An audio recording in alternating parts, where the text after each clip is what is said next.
शनिवार ये बीबीसी हिंदी का पॉडकास्ट दिन भर पूरा दिन पूरी खबर है। मेरा नाम है प्रेरणा और मैं हूं मोहनलाल शर्मा। पॉडकास्ट के इस स्पेशल एपिसोड में बात कर्नाटक चुनाव और उसके नतीजों के विश्लेषण की। कर्नाटक में कांग्रेस ने पूर्ण बहुमत के साथ लहराया जीत का परचम। राहुल गांधी बोले, नफरत की बाजार बंद हुई है और मोहब्बत की दुकान खुली है। हमने नफरत से, गलत शब्दों से ये लड़ाई नहीं लड़ी। हमने मोहब्बत से, प्यार से, दिल खोल के ये लड़ाई लड़ी और कर्नाटक की जनता ने हमें दिखाया मोहब्बत किस देश को अच्छी लगती है। बीजेपी ने गंवाई सत्ता, पीएम मोदी ने दी कांग्रेस पार्टी को बधाई। वहीं मुख्यमंत्री बसवराज बोम्मई ने ली हार की जिम्मेदारी। हमारी जो शुरुआत थी तैयारी का, वो कांग्रेस हमसे पहले किया था, वो एक बहुत बड़ा वजह है। कौन होगा कर्नाटक का अगला मुख्यमंत्री और भारतीय जनता पार्टी की हार के पीछे की क्या रही बड़ी वजह है? एक तो करप्शन का मुद्दा, 4% कमीशन सरकार कहीं कैच कर गया, क्योंकि लोगों की ये एक्सपीरियंस है, उनका ये अनुभव है। दूसरा, अंदर खाने लड़ाई, येदियुरप्पा को वो नहीं मिला जो वो चाह रहे थे। चुनावी मैदान में उतरी तीनों प्रमुख पार्टियां कांग्रेस, बीजेपी, जेडीएस के चुनावी परफॉर्मेंस का भी करेंगे विश्लेषण और 2024 के लोकसभा चुनावों के रोड मैप पर भी होगी चर्चा आज के विशेष पॉडकास्ट में।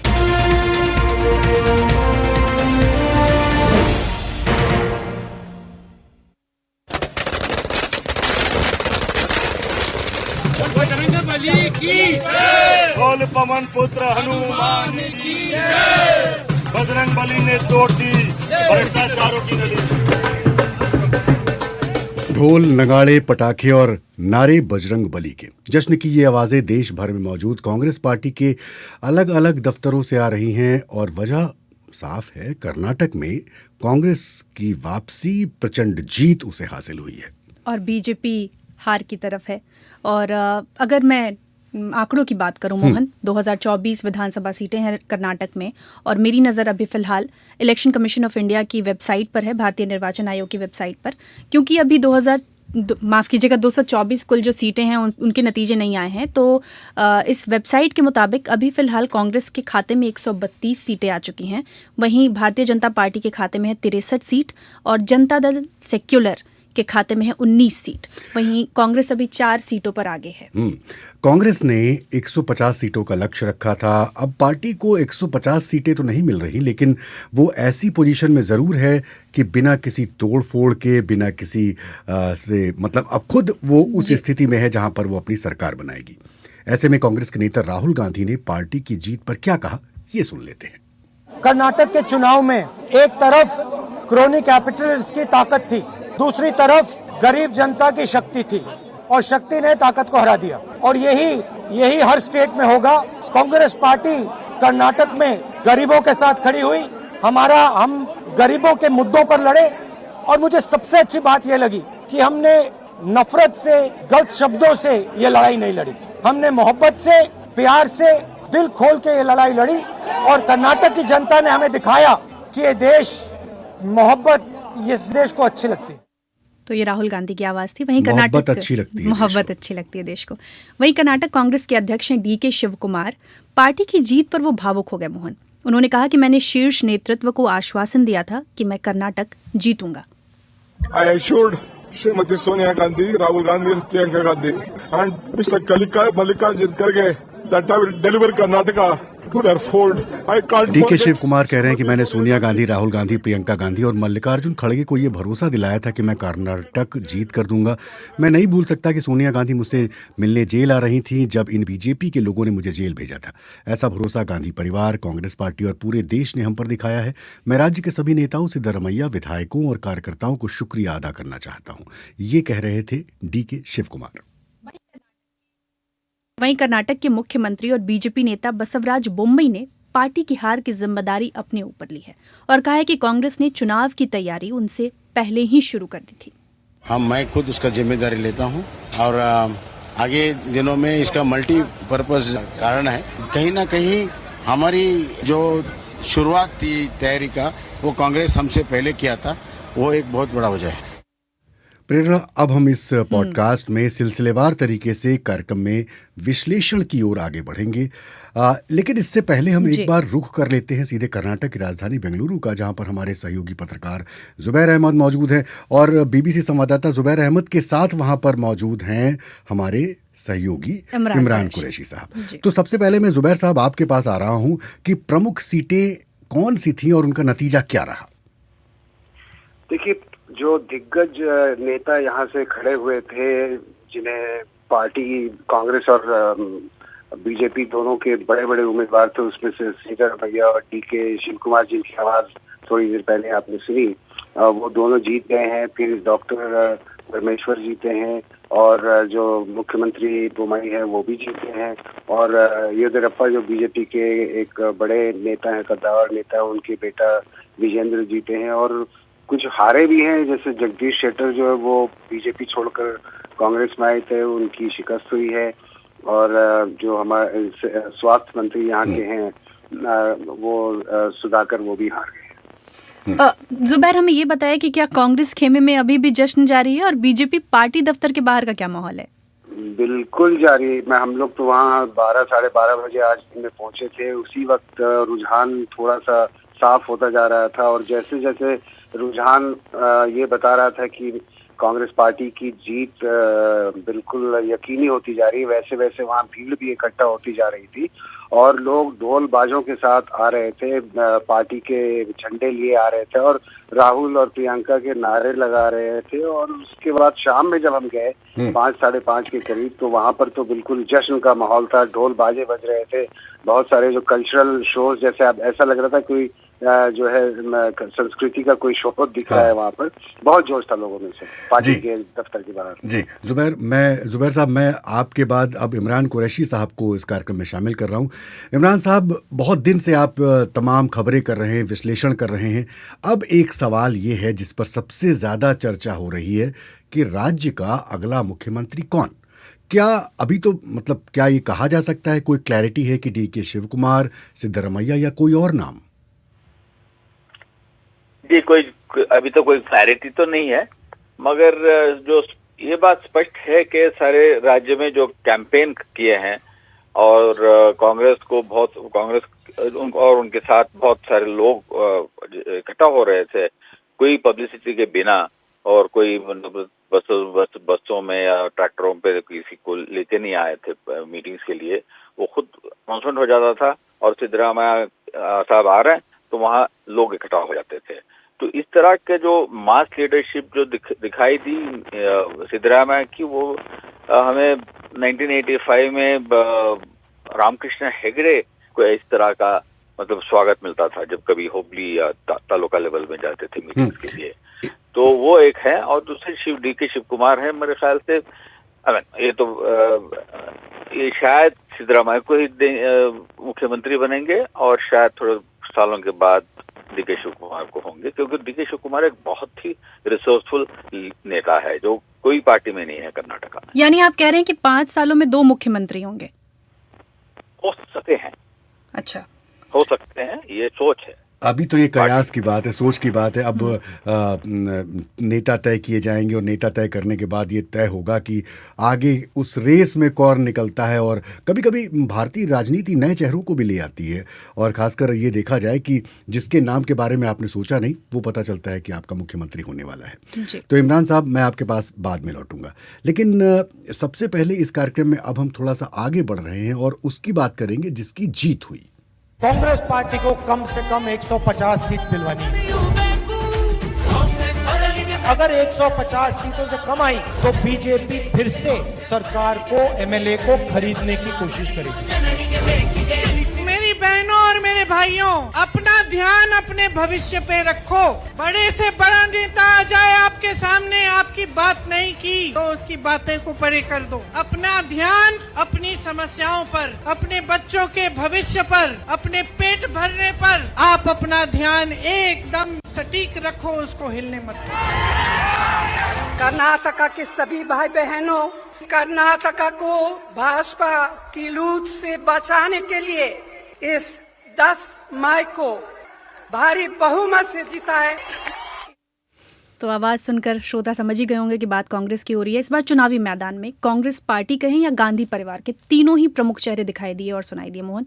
राहुल गांधी, प्रियंका गांधी और सोनिया गांधी। इसके अलावा प्रदेश स्तर के प्रमुख नेताओं ने भी बैक टू बैक कई रैलियां की। राहुल गांधी ने 14 चुनावी सभाएं की, 4 रोड शो किए। प्रियंका गांधी ने 26 सभाएं की, 8 रोड शो किए। मल्लिकार्जुन खड़गे की 25 चुनावी सभाएं हुई, सिद्धारमैया की 50, DK शिव कुमार की 57 और सोनिया गांधी ने 1 सभा की। इसके साथ ही कांग्रेस ने अपने पूरे कैंपेन को कर्नाटक के स्थानीय मुद्दों के इर्द गिर्द डिजाइन किया। बड़ी घोषणाएं की, 5 बड़ी घोषणाएं की, जैसे 200 यूनिट तक बिजली फ्री देने का वादा, परिवार चलाने वाली महिलाओं को 2000 प्रति माह देने का वादा, महिलाओं को फ्री बस सर्विस, ग्रेजुएट युवाओं को 3000 रुपए प्रति माह देने का वादा, डिप्लोमा होल्डर्स को 1500 रुपए प्रति माह और BPL परिवारों को हर महीने 10 किलो चावल फ्री। लेकिन पार्टी मैनिफेस्टो के एक वायदे ने कांग्रेस को बैकफुट पर लाकर खड़ा कर दिया और ये वादा था बजरंग दल पर प्रतिबंध लगाने का। कार्यक्रम में मैं स्वागत करना चाहता हूं वरिष्ठ पत्रकार पूर्णिमा जोशी जी का। पूर्णिमा जी, बहुत बहुत स्वागत, अभिनंदन आपका इस कार्यक्रम में आप शामिल हैं। हमने अभी चर्चा की बजरंग दल पर प्रतिबंध लगाने का, ये एक वादा था, चुनावी मैनिफेस्टो का वादा था। सबसे पहला सवाल तो यही है कि बड़ी खबर क्या है? बड़ी खबर कांग्रेस की जीत है या भारतीय जनता पार्टी की हार? देखो, दोनों ही बड़ी खबरें हैं। एक तो ये कि कांग्रेस की बहुत दिनों बाद एक बड़े प्रदेश में एक बड़ी जीत हुई है, जिसकी वजह से एक अलग तरीके से केमिस्ट्री बनती है ऑपोजिशन में, कांग्रेस की अपनी पोजीशन के बारे में। दूसरी बात ये कि बीजेपी के लिए एक बड़ी हार, और वो भी कांग्रेस के हाथों। बीजेपी पहले भी स्टेट के इलेक्शन हार चुकी है, बंगाल में बहुत बुरी तरह से हारे, लेकिन वो हमेशा ऐसा कहा जाता था कि कांग्रेस के साथ अगर टक्कर हो, हालांकि कांग्रेस पहले मध्य प्रदेश, छत्तीसगढ़, राजस्थान में चुनाव जीत चुकी है, लेकिन बीजेपी ने कुछ ना कुछ तिक्रम भिड़ा के, जैसे मध्य प्रदेश में कांग्रेस की सरकार गिरवा दी और अपनी सरकार बना ली। और ये माना जाता था कि कांग्रेस एक वीक कड़ी है, एक हल्का लिंक है ऑपोजिशन में। लेकिन इस चुनाव के चलते एक कांग्रेस को बहुत बड़ा बल मिला है, और ये एक बड़ी घटना है, न सिर्फ कांग्रेस के लिए लेकिन ऑपोजिशन स्पेस के लिए, ऑपोजिशन यूनिटी के लिए, अगले साल जो चुनाव होने वाले हैं उनके समीकरणों के बनने के लिए। एक तो वो खबर है। दूसरा, बीजेपी के लिए अपने लिए एक बड़ी खबर है, वो इसलिए कि उन लोगों ने जिस तरह से इलेक्शन लड़ा, जिस तरह से उन्होंने एक खास तरीके के मुद्दों को आगे रखा, जैसे हिंदुत्व के मुद्दे थे, वो ना सिर्फ स्टेट लीडरशिप ने लेकिन प्रधानमंत्री तक ने बढ़ाए, और उनको किस तरह से बुनाने की कोशिश की गई, किस तरह से वो कोशिश जो है नाकाम हुई, कौन से मुद्दे कांग्रेस लेकर चली, न सिर्फ स्थानीय मुद्दे जैसे आप लोग बता रहे थे कि 5 उन्होंने जो प्रॉमिसेस किए हैं। मेरे हिसाब से सबसे बड़ा मुद्दा ये है कि एक जो सोशल जस्टिस और वेलफेयरिज्म का प्लान लेके कांग्रेस आगे बढ़ी है, जिसमें उन्होंने कहा है कि कास्ट सेंसस करवाया जाएगा, और सिद्धारमैया ने ये बात कही है कि रिजर्वेशन की जो लिमिट है वो 50% से ब्रीच करके 75% की जाएगी। ये एक बड़ा मुद्दा है जो कि कांग्रेस को अपने एलाइज, इसमें 2 चीजें होती हैं एक साथ। एक तो कांग्रेस एक लाइन पे चलती है, तमिलनाडु में जिस तरह की पॉलिटिक्स होती है, उनका अलाय है DMK, और वो जिस तरह के सोशल जस्टिस प्लैंक पे एक कास्ट प्लैंक पे चलते हैं, वो तमिलनाडु में आपको पता होगा कि रिजर्वेशन की ब्रीच 50% की काफी पहले हो चुकी है, और नीतीश कुमार जिस तरह से कास्ट सेंसस की बात कर रहे हैं बिहार में। तो इन दोनों जगह एक सामान्य एक मुद्दा बनता है एक साथ। दूसरा, ये हिंदुत्व का जवाब क्या कांग्रेस सोशल जस्टिस और वेलफेयरिज्म में ढूंढ रही है? जी पूर्णिमा जी, मैं यही आपसे जानना चाहता हूँ कि अगर बजरंग दल वाला विवाद ना आता तो क्या पार्टी और अच्छा प्रदर्शन कर सकती थी कांग्रेस? मुझे नहीं लगता। क्योंकि ये देखिए, बजरंग दल का मुद्दा जो है वो ऐसा ही मुद्दा है जैसे पहले हलाल का मुद्दा आया, फिर हिजाब का मुद्दा आया, फिर बहुत सारे मुद्दे इन लोगों ने उठाए, स्टेट लीडरशिप ने भी उठाए। हिजाब की कंट्रोवर्सी बहुत बड़ी कंट्रोवर्सी थी कर्नाटका में, लेकिन वो सारे मुद्दे इन लोगों के विफल रहे और इनके एक खास पोलराइजेशन के जो एक प्रतीक हैं, जैसे सीटी रवि हैं चिकमंगलुर में, वो हारे हैं और वो बड़ी हार है। बीजेपी के एक सिंबॉलिक हार है कि जिस तरह की पॉलिटिक्स बीजेपी कर रही थी, उस पॉलिटिक्स का जवाब जो है वो मिला। और एक और चीज मुझे ये लगती है कि बजरंग दल का जो मुद्दा था, उसने शायद हिंदुओं को कंसोलिडेट तो एक तरफ से नहीं किया, लेकिन मुसलमानों को जरूर कंसोलिडेट किया। जी पूर्णिमा जी अपनी बात पूरी करिए। हाँ जी, आप बताइए।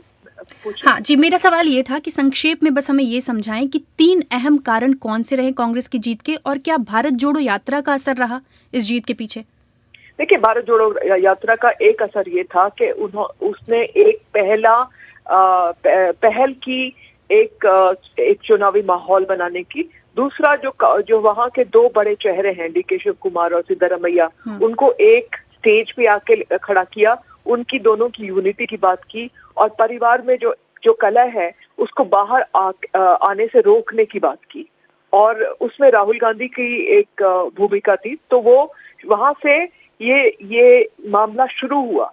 लेकिन उससे भी ज्यादा मुझे लगता है कि कर्नाटक में एक तो कांग्रेस की लोकल लीडरशिप जो कि स्ट्रांग है,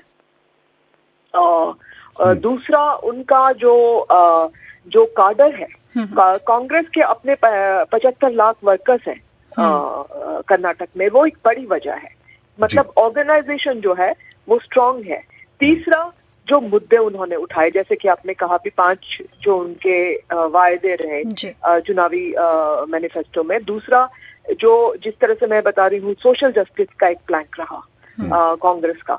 तो ये सब एक और उनकी जो अपनी तैयारियां थी, जो बैकरूम मैनेजमेंट था, जो उनके वॉर रूम चलते थे, जो जिस तरह से उन्होंने मुद्दे उठाए, ये 40% कमीशन वाली सरकार या करप्ट सरकार, करप्शन एक बड़ा मुद्दा बनाया, तो वो मुद्दे वो काफी चले और प्रभावी भी दिखे। जी पूर्णिमा जी, मैं आपके पास कार्यक्रम में आगे लौटूंगा क्योंकि अभी हमें बहुत कुछ समझना बाकी है।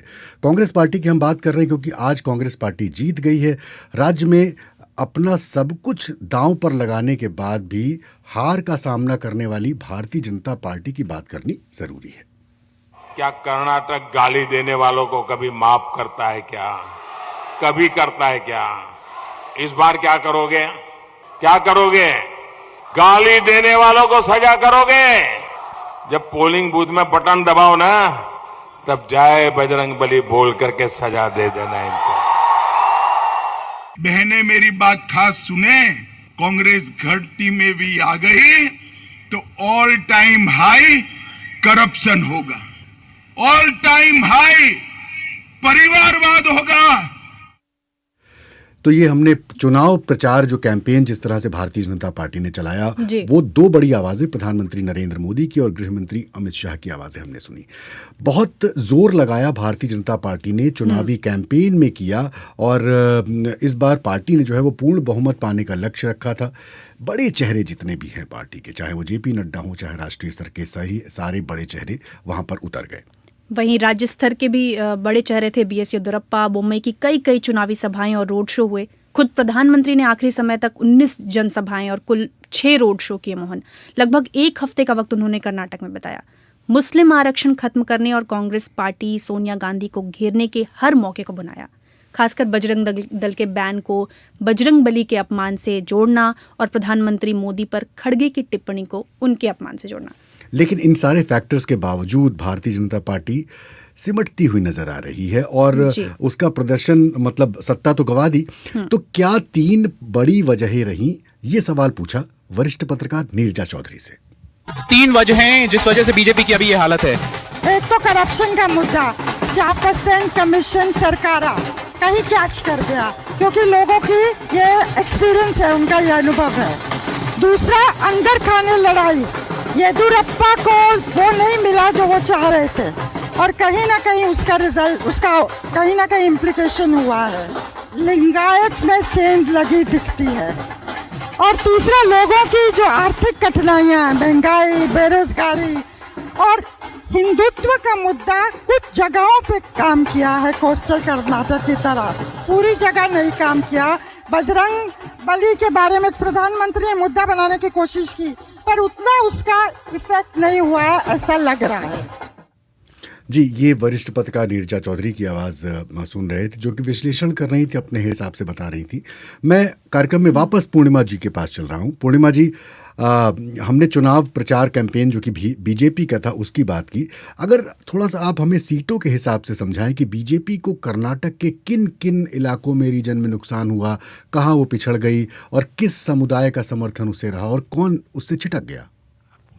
देखिए, बीजेपी का अगर आप परफॉर्मेंस देखें उनके ट्रेडिशनल एरियाज में, तो कोस्टल एरिया में बीजेपी का प्रदर्शन ठीक ही रहा। मतलब वहां पे वो पहले भी अच्छा करते आए हैं, और इस बार भी अगर आप देखिए 12 सीटें बीजेपी को मिले ही हैं कोस्टल कर्नाटका में। 19 में से 12 सीटें बीजेपी को मिलती दिख रही हैं और 6 सीटें कांग्रेस को। अगर आप सेंट्रल कर्नाटका में भी देखें तो वहां पे भी सेंट्रल कर्नाटका में भी बीजेपी का मतलब बहुत ज्यादा अच्छा नहीं रहा। लेकिन बैंगलोर में बीजेपी ने ठीक किया। बैंगलोर में 28 सीटें हैं और बीजेपी को लगभग 15 मिल रही थी वहां पे, और कांग्रेस को 13 मिल रही थी। लेकिन जहां पे बीजेपी को बहुत ज्यादा नुकसान रहा वो है एरिया आपका मुंबई कर्नाटका, जहां पे 50 में से 33 सीटें कांग्रेस को मिली, 16 के करीब बीजेपी को मिल रही हैं। और हैदराबाद कर्नाटका जो कि मल्लिकार्जुन खड़गे का एरिया है, वहां पे उन्होंने बहुत कैंपेन भी किया, उनके लड़के उस एरिया उस रीजन से खड़े हुए। वहां पे 40 में से 26 सीटें कांग्रेस को मिलती दिख रही हैं और बीजेपी को लगभग 10, तो आधे से भी कम। लेकिन जहां पे इन सब एरियाज में कांग्रेस अच्छा कर रही थी, मुंबई कर्नाटका में, हैदराबाद कर्नाटका में और सेंट्रल कर्नाटका में, लेकिन जहां पे कांग्रेस की पूरी स्वीप रही और जिस एरिया में प्रधानमंत्री ने भी काफी जोर लगाया, बीजेपी का खुद का काफी जोर था वहां पे, वो एरिया है ओल्ड मैसूरू का एरिया, जहां 64 सीटें हैं। और ये जेडीएस का ट्रेडिशनल स्ट्रॉन्ग होल्ड रहा है with pockets of influence of Congress. लेकिन जेडीएस वोकलिगा वोट काफी है यहाँ पे। तो यहाँ पे बीजेपी सोच रही थी कि जेडीएस अगर नीचे जाती है तो हम लोगों को इसका फायदा होगा, और उन्होंने काफी जी जान से यहाँ पे लड़ा भी। लेकिन बीजेपी बिल्कुल वहां पे सेम नहीं लगा पाई। जी, एक चीज और बताइए कि अगर वोटिंग परसेंटेज के हिसाब से हम बात करें तो भारतीय जनता पार्टी का जो वोटिंग परसेंट है उसमें तो कोई गिरावट नहीं दिखी।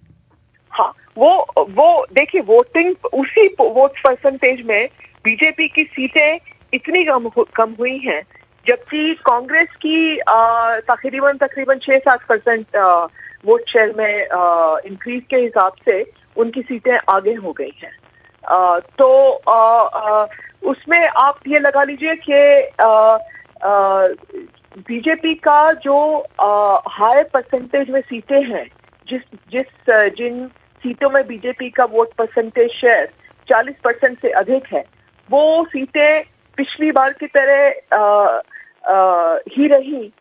लेकिन कांग्रेस का जो वोट शेयर है वो काफी इंक्रीज हुआ उन सीटों में।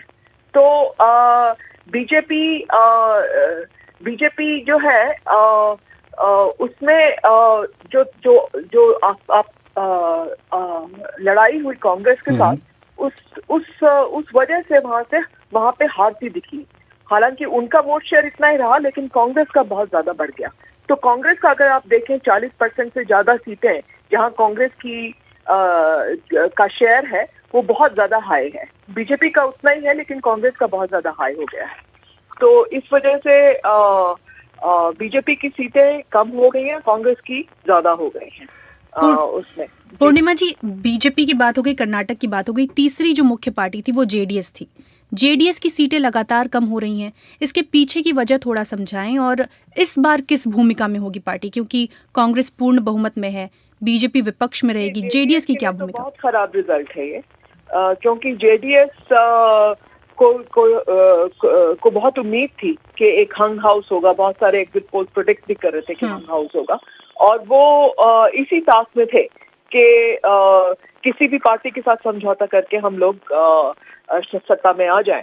लेकिन ऐसा हुआ नहीं, और अब उनका जेडीएस के लिए आइडेंटिटी क्राइसिस है इस वक्त, क्योंकि सत्ता से काफी दिनों से बाहर हैं, और उनके अपनी पार्टी में जैसे कुमारस्वामी के अपने लड़के रामनगरा से हार गए हैं, तो पार्टी की अपनी जो ट्रेडिशनल स्ट्रॉन्ग होल्ड एरिया रहा है वहाँ कांग्रेस ने पूरा स्वीप कर दिया है। जैसे ओल्ड मैसूरू में आपको बता रही थी कि जेडीएस को सिर्फ 14 सीटें मिली हैं यहाँ पे, जबकि ये वोकालिगा स्ट्रॉन्ग होल्ड है, और कांग्रेस ने इनके नीचे से एकदम से जैसे जमीन खींच ली अपने पास। जी। तो ये जेडीएस के लिए बहुत ही खराब खबर है, और उनके लिए ये एक आइडेंटिटी क्राइसिस का टाइम, आगे आने वाले टाइम में, मतलब उनको में। हालांकि अगर मैं कांग्रेस रहूं तो मैं 2024 के चलते जेडीएस को अपने साथ रखूंगी। जी, मैं 2024 के लिए आपसे बात करने वाला हूँ। 1 मिनट में आपके पास वापस लौटता हूँ। तो अब जो कर्नाटक चुनाव का जो नतीजा है वो तो आ गया है, लेकिन 5 राज्यों के विधानसभा चुनाव हैं। राहुल गांधी कह चुके हैं कि कर्नाटक में जो हुआ वैसा ही परिणाम बाकी राज्यों से भी आया, और कांग्रेस पार्टी के नेता व राज्य के पूर्व मुख्यमंत्री सिद्धरमैया क्या बोले, ये सुनते हैं जरा। Mandate against the Narendra Modi, mandate against the Amit Shah, mandate against the Nadda. Congress नेता सिद्धरमैया कह रहे थे कि कर्नाटक चुनाव परिणाम ने 2024 के लोकसभा चुनावों की एक तस्वीर को सभी के सामने रखा है, और उन्हें उम्मीद है कि सभी गैर बीजेपी दल एक साथ आ जाएंगे और इस बात के गवाह बनेंगे कि बीजेपी हार गई है, और उन्हें ये भी उम्मीद है कि राहुल गांधी देश के पीएम बन सकते हैं। तो बीबीसी संवाददाता दिलनवाज पाशा ने वरिष्ठ पत्रकार उर्मिलेश उर्मिल से बात की और ये पूछा कि कर्नाटक चुनाव के नतीजों के बाद विपक्षी गठबंधन में कांग्रेस का दावा कितना मजबूत होगा, साथ ही क्या राहुल गांधी को प्रधानमंत्री दावेदार के रूप में देखा जा सकता है।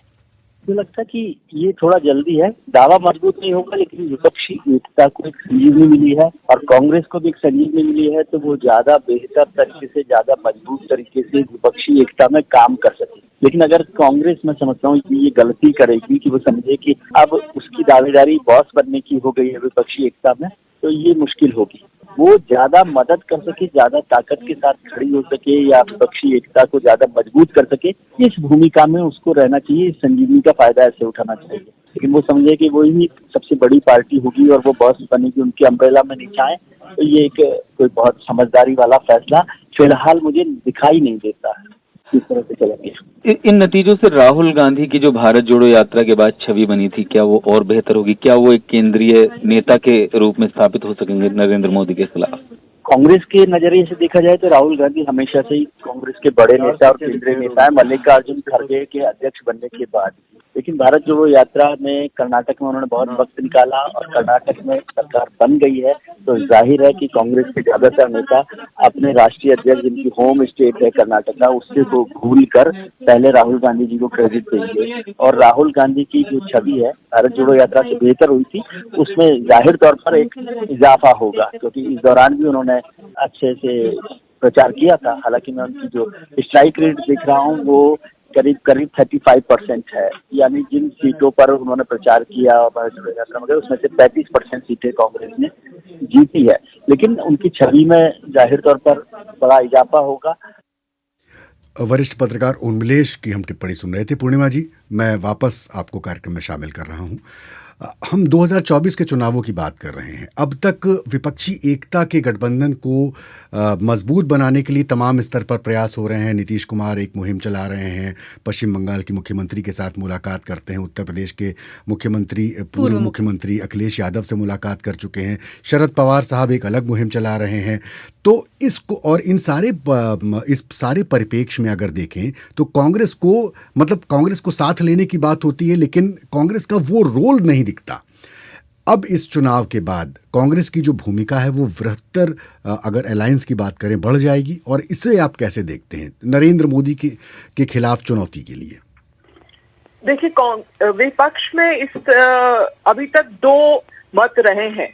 एक मत तो वो है जो कि ममता बनर्जी और अरविंद केजरीवाल और बीआरएस के जो लीडर्स हैं उनका रहा है कि कांग्रेस इम्पोर्टेंट नहीं है, क्योंकि कांग्रेस उनके साथ डायरेक्ट कॉन्फ्लिक्ट में है और एक एडवर्सरियल रोल रहता है। दूसरा मत रहा है नीतीश कुमार, शरद पवार, एमके स्टालिन, इन लोगों का, जिनका शुरू से ये मानना है कि कांग्रेस को साथ लेके चलना चाहिए किसी भी विपक्षी एकता में। तो अब इन दोनों मतों में थोड़ा बहुत सामंजस्य होने लगेगा मेरे हिसाब से आगे चल के। और कांग्रेस का अगर कांग्रेस अपना एम्बिशन बहुत ज्यादा न बढ़ाए और बहुत ज्यादा सीटों का डिमांड न करने लगे इस चुनाव के बाद, तो थोड़ा बहुत इन लोगों के साथ मिलके एक विपक्षी एकता जो है वो जरूर बनेगी मेरे हिसाब से। और कोई इन लोगों के पास विकल्प भी मुझे दिखता नहीं है, चाहे ममता बनर्जी हो चाहे अरविंद केजरीवाल हो। इस वक्त सब लोगों के लिए क्राइसिस का समय है और बगैर एकता के लड़ना अलग अलग, उसमें कोई बुद्धिमत्ता है नहीं। और मुझे लगता है कि जो एक सीनियर एलिमेंट्स हैं, जो सीनियर लीडर्स हैं विपक्ष में, चाहे स्टालिन का अगर आप ट्वीट देखें आज, तो वो यही कह रहे हैं कि विपक्षी एकता के लिए एक बहुत बड़ा मुद्दा बनेगा। और वो कह रहे हैं कि जैसे दक्षिण भारत से बीजेपी को निकाल दिया गया है एक तरह से, और एक स्थानीय जो मुद्दे हैं वो बड़े मुद्दे हैं, कास्ट के मुद्दे हैं वो बड़े मुद्दे हैं। तो विपक्ष के लिए बड़ा मौका है कि बीजेपी की जो one nation, one people, one PM एक तरह का जो नैरेटिव चलता है, हिंदुत्व का नैरेटिव जो चलता है, उसको काउंटर करने के लिए एक स्थानीय मुद्दे, कास्ट के मुद्दे, सोशल जस्टिस के मुद्दे, लोकल लीडरशिप को आगे बढ़ा के चलना, वो सब हिंदुत्व का काउंटर बन सकता है। उसमें एक विपक्षी एकता बनेगी। मुझे लगता है मेरा मानना है कि ये होगा आगे चल के। पूर्णिमा जी, एक आखिरी सवाल बस ये कि मेरा भी एक है इसके बाद। अच्छा, इसके बाद आप भी एक सवाल पूछे। कर्नाटक के चुनाव तो खत्म हो गए, नतीजे भी आ गए, अभी 5 राज्यों के और चुनाव हैं। कांग्रेस के लिए कितना मुश्किल और कितना आसान होगा इन राज्यों में जीत लाना? देखिए, पिछली बार भी कांग्रेस जीत गई थी। राजस्थान, मध्य प्रदेश, छत्तीसगढ़ में कांग्रेस ने अपनी जीत दाखिल की थी, लेकिन मध्य प्रदेश में जो हुआ आप लोगों को सबको मालूम ही है, और छत्तीसगढ़ में तो कांग्रेस बहुत बढ़िया तरीके से जीती थी। राजस्थान में अभी भी देखिए, इन सब जगह अपने अपने और कर्नाटक का चुनाव राजस्थान के चुनाव से बहुत अलग है। हर एक प्रदेश के अपने अलग अलग स्थानीय मुद्दे होते हैं, लोकल लीडरशिप के अपने अपने टसल्स होते हैं। लेकिन दो चीजें इस चुनाव से होती हैं। एक तो ये कि एक बहुत बड़ा बल मिलता है इस तरह की जीत से। दूसरा, एक जो रिसोर्सेज है, कर्नाटक बहुत रिसोर्स रिच स्टेट है, उससे जो एक फिजिकली आपको जो इलेक्शनियरिंग में फायदा होता है वो तो एक है ही है। तो उसमें एक मोरल बूस्टर तो बहुत बड़ा है कर्नाटक। उसमें आगे चल के आपको एक मोमेंटम दिखेगा। छत्तीसगढ़ के हालांकि मुख्यमंत्री और उनके जो फाइनेंस मिनिस्टर हैं मिस्टर सिंहदेव, उन दोनों के बीच में भी आपसी टसल काफी है, जैसे कि यहाँ पे सिद्धरामैया और डीके शिव कुमार के बीच में कही जाती है। लेकिन उन लोगों ने तकरीबन 5 साल अपनी सरकार अच्छे से चला ली है, और छत्तीसगढ़ के चीफ मिनिस्टर और चुनाव में भी कांग्रेस की मदद करते आए हैं। तो मुझे लगता है कि एक बड़ा न सिर्फ मनोबल पर एक जो रिसोर्सेज का स्ट्रेंथ कांग्रेस के पास आया है इतनी बड़ी स्टेट की विक्ट्री के बाद, वो एक बड़ी बात है इन सब चुनाव। जी पूर्णिमा जी, आप मनोबल की बात कर रही हैं। मैं एक आखिरी सवाल आपसे पूछ रहा हूं कि भारतीय जनता पार्टी के लिए ये बहुत बड़े मनोबल की बात है कि उत्तर प्रदेश के जो स्थानीय निकाय चुनाव थे 17 के 17 मेयर भारतीय जनता पार्टी के। बीजेपी के लिए क्या ये बहुत बड़े संतोष की बात नहीं कि ठीक है भाई, कर्नाटक आप थोड़ा सा हार गए, एक राज्य चला गया आपके हाथ से, लेकिन जो आपका मूल कोर ग्रुप है उत्तर प्रदेश, वहां पर अभी भी आप मतलब से मजबूत हैं? देखिए, ये तो बीजेपी के लिए बहुत बड़ी स्ट्रेंथ की बात है ही है कि उत्तर प्रदेश, अगर बीजेपी का कोर स्ट्रेंथ देखा जाए तो उत्तर प्रदेश, गुजरात, ये जो हिंदी हार्टलैंड है वो ही माना जाएगा। लेकिन बीजेपी के लिए समस्या इस वक्त ये है कि अगर आप उत्तर प्रदेश और गुजरात और मध्य प्रदेश और राजस्थान को भी आप काउंट कर लीजिए, लेकिन और बड़ी, देखिए जनरल इलेक्शंस में 3-4 स्टेट्स हैं जो काउंट करती हैं। महाराष्ट्र है, तमिलनाडु है और बिहार है, और आपसे उत्तर प्रदेश है। बीजेपी के पास इस वक्त उत्तर प्रदेश क्लियर दिखाई दे रहा है, लेकिन बिहार अगर आप देखें 40 में से 39 सीटें बीजेपी जीती थी, जो कि नीतीश कुमार के साथ मिलकर जीती थी। लेकिन अब नीतीश कुमार उस तरफ चले गए हैं, तो वो समीकरण वहां पे खराब होता दिख रहा है। महाराष्ट्र में इन लोगों का एकनाथ शिंदे के साथ आना, वो भी पूरा एक मैस है इस वक्त, क्योंकि एक सुप्रीम कोर्ट का जजमेंट आ चुका है। उद्धव ठाकरे की तरफ एक सहानुभूति का माहौल है वहां पे। तो उस महाराष्ट्र में अगर आप देखें तो बीजेपी को मेरे ख्याल से 23 और 17 का वहां पे समीकरण था। 23 सीटें बीजेपी को मिली थी, 17 सीटें शिवसेना को मिली थी महाराष्ट्र में। उतनी सीटें आएंगी कि नहीं अगर आप साथ नहीं लड़ रहे हैं और आपके समीकरण वहां पे खराब है। बीजेपी के लिए अब कितनी बड़ी चुनौती अब है जब अपने आप को वो 2024 के लिए तैयार करेगी? तब बीजेपी के लिए ये चुनौती है ही नहीं। मैंने जैसे आपको बताया, और जो बड़ी स्टेट्स हैं वहां पे चुनौतियां अलग अलग हैं बीजेपी के लिए। और साउथ में अपनी एक सरकार खो देना, और वो भी इतने बड़े बहुमत से, वो एक हालांकि एक चीज इसमें बिल्कुल क्लियर है कि लोकसभा और असेंबली का चुनाव अलग अलग होता है। मोदी वहां पे अभी भी बहुत पॉपुलर हैं, और जितनी बीजेपी को थोड़ी बहुत मदद मिली है, मतलब जब मैं वहां गई थी कर्नाटक, तो वहां कई लोगों ने मुझे ये भी बोला कि बीजेपी को 40 से 50 सीटें मिलेंगी। बीजेपी का अपना परफॉर्मेंस इतना खराब था वहां पे। तो जितनी भी सीटें बीजेपी को आई हैं वो प्रधानमंत्री के और इनके बल से आई हैं। हालांकि लोगों का ये डिस्टिंक्शन होता है कि असेंबली का छोटा चुनाव और बड़े चुनाव के बीच में अंतर करते हैं लोग। तो लोकसभा में कर्नाटक में बीजेपी का ऐसा ही प्रदर्शन रहेगा, ये मेरा मानना नहीं है। लेकिन फिर भी एक सरकार का, अपनी सरकार का नहीं होना, वो एक बड़ा फैक्टर होता है।